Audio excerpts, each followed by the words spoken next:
Tushunyapsizmi? 24 soat ishlash shart emas. 25 soat sutkasiga ishlasang ham Alloh yozganni oshchasi kelmaydi. Kofir bo'lsang ham, fosiq bo'lsang ham, taqvodor bo'lsang ham o'sha rizq keladi. Bitta farqi iymonli, taqvoli bandaga barakasi bilan keladi. Fosiq fojirlarga o'sha rizq keladi, lekin baraka bo'lmaydi.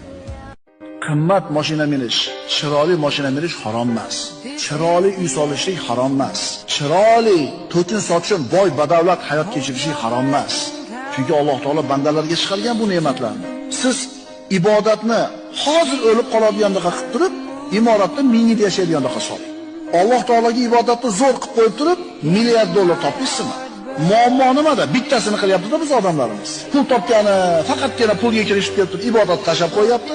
Ibodat qilayotganini qarasangiz, faqat ibodat qilyapti, dunyoda tashab qo'yapti. Ikkalasi ham noto'g'ri bo'ladi. Ikkalasini bitta qilishlik kerak. Rizq Allohdan birodarlar.